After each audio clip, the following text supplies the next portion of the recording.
So, right now, even Marjorie Taylor Greene is discovering something we've already known for years. She's screaming, "Where's the Republican healthcare plan? Marjorie, welcome to the party. You finally read the fine print. Here's the truth. There is no plan. At least not a plan in the sense of, we will make sure that healthcare is affordable and not go bankrupt. The only Republican healthcare plan is the free market. That's it, the invisible hand to take care of it. But you know what happens when you let the free market handle healthcare? The invisible hand takes your wallet while you're lying in the hospital bed. Now, people who advocate this, let's take it to its logical conclusion, shall we? Let's be ideologically consistent. Let's get rid of Medicare. Every single bit of it. Now picture you're 72 years old, you have arthritis, a pacemaker, a social security check that's barely enough to cover rent, and then suddenly you have private insurance. Good luck! Your premiums will be higher than your mortgage. Pre-existing conditions ignored. Bankruptcy will loom like a friend who never calls. And these are the same people who are saying,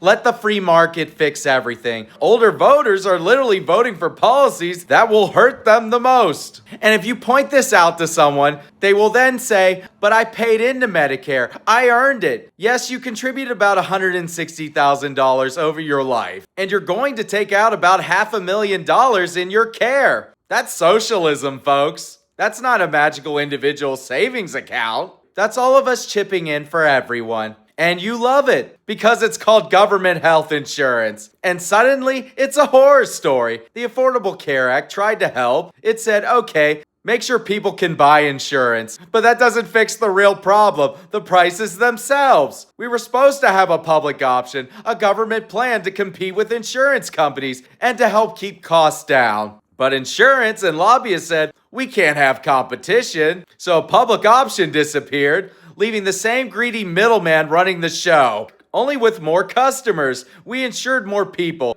but we didn't make it affordable. We just complicated it. Let me tell you how the system really works. I have a doctor friend. Explained it to me perfectly. Before insurance made sense, you charge $20 for surgery. Simple. Then insurance said, well, we'll pay $15 to the hospital. So the hospital said, okay, now it costs $100.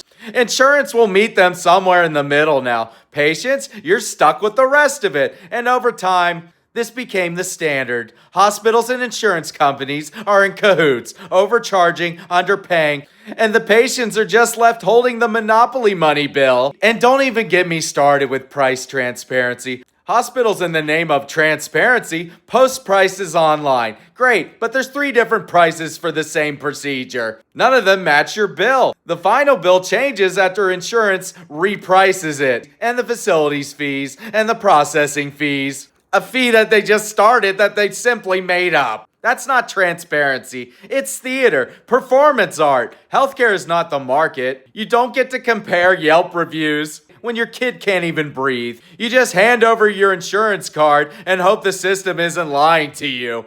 And the free market, it doesn't care. Which brings me back to a speech on the floor that Congressman Alan Greenspan said 15 years ago. He stood up on the House floor and said, the Republican healthcare plan, there is none. He wasn't joking. He wasn't sarcastic. He was simply stating facts.